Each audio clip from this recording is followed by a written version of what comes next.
Queridos amigos, bienvenidos a Nueva Conciencia de la Era de Acuario.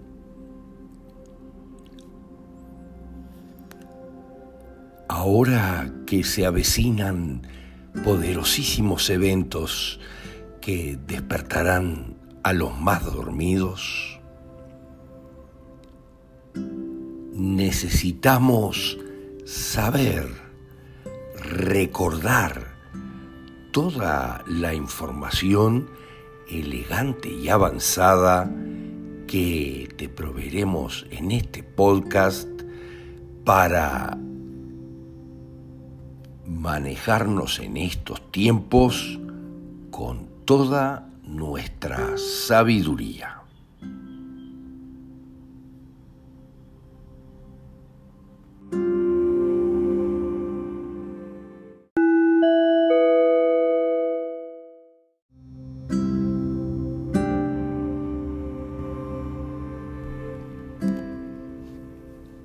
Durante la conquista, entre comillas, mongol, que era principalmente eslavo-turca, miren lo que les digo, el imperio extendió su poder a vastos territorios de Eurasia, incluidos China, Japón, India, Irán, Turquía, Europa Occidental, Egipto y mucho más. Esto es fantástico y si ustedes pueden ver la versión del pedófilo ya preso por muchísimos años, Weinstein, en su versión de Marco Polo, que está disponible en Netflix, este oscuro, parte de los oscuros de cerebro izquierdo, de los más oscuros del planeta, se preocupa en desnaturalizar toda esta historia que les estamos contando, mostrando a los mongoles como unos bárbaros de los peores.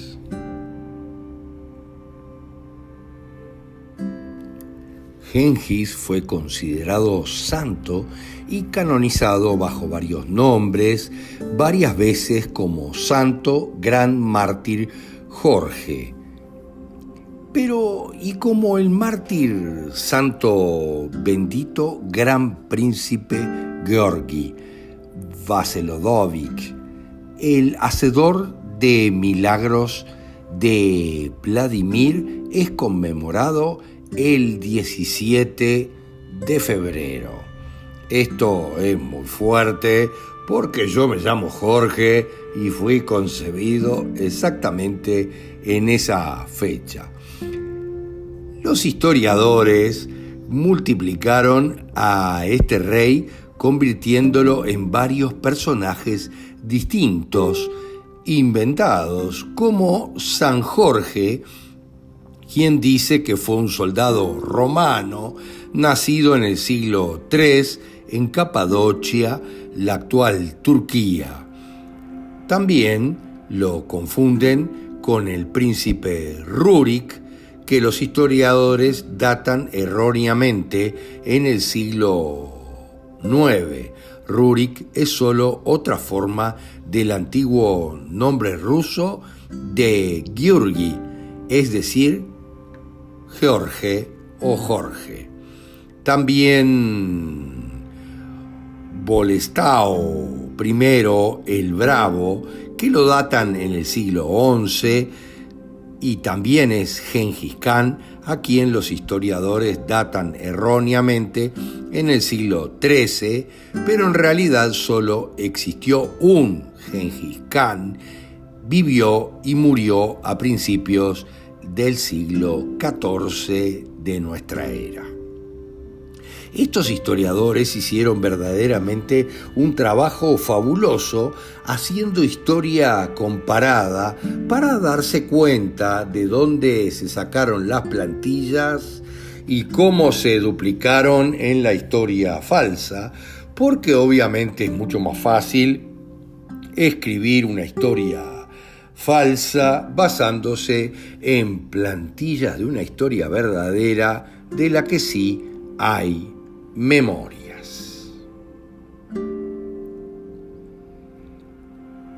La siguiente etapa de desarrollo del imperio fue la conquista otomana o atamán otomana, que también vino de Rusia como la primera ola de colonización. Como resultado, la subordinación de las provincias al centro aumentó significativamente, puesto que después de la conquista de Constantinopla, la antigua capital de Bizancio, en 1453, surgió un segundo centro del imperio, la capital, Estambul, también conocida como Constantinopla, donde les comentaba que mi abuela había nacido.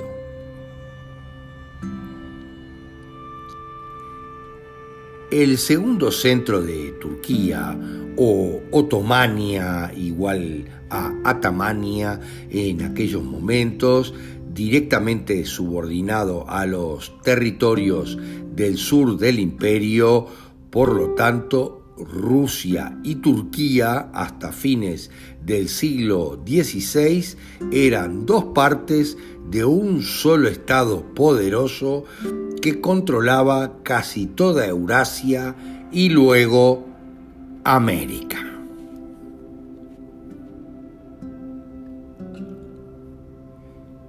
La capital del imperio, o lo que era su centro administrativo, se encontraba en la corte de Yaroslav, también llamada la ciudad de Novgorod el Grande, junto al río Volga. En la actualidad es conocida como el Anillo de Oro de Rusia, que lo componen 8 de las antiguas ciudades del noroeste de Rusia, donde se conservan monumentos históricos y culturales, igual que centros de artes populares únicos en el país.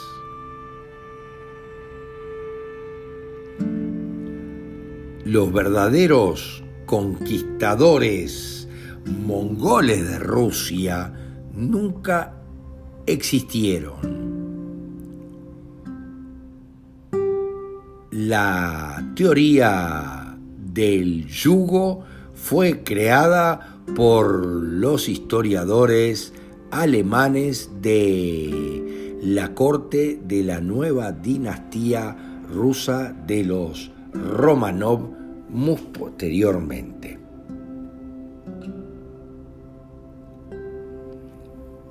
A finales de la primera mitad del siglo XIV, durante el reinado del hermano de Gengis Khan, el gran príncipe Iván Kalitá o Iván I de Rusia, la horda rusa comenzó la colonización de Eurasia, moviendo sus tropas hacia el oeste, colonizando gran parte de Europa occidental.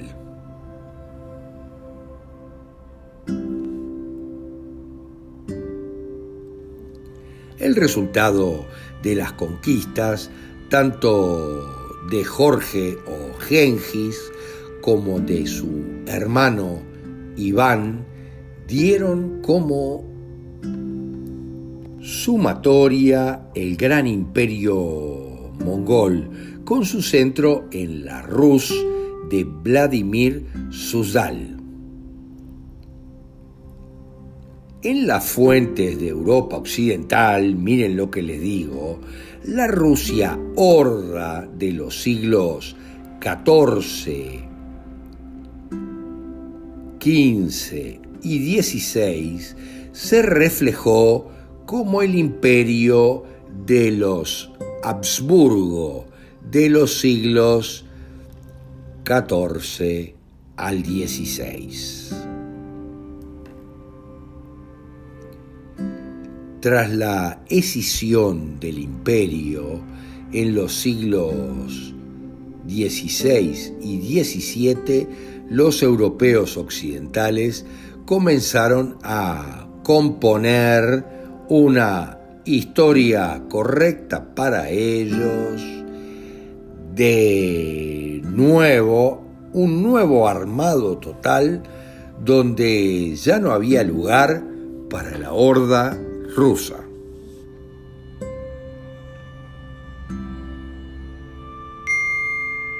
El idioma oficial, podríamos decir el mongol,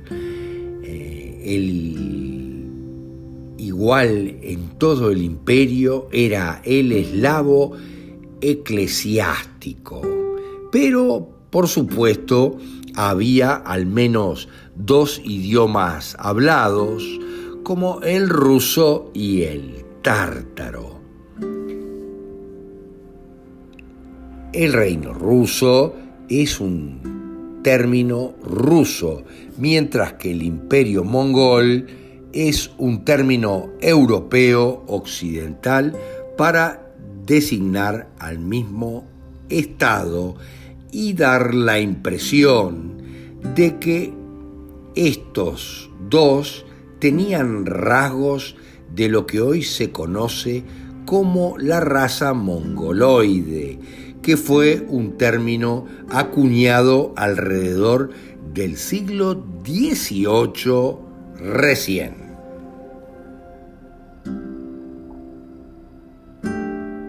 Así fue que los oscuros europeos vincularon a toda la Rusia y la Tartaria con la raza mongoloide, a la que luego le aplicaron el término de mongol y por supuesto lo vincularon con la afección llamada mongolismo para denigrarlos aún más.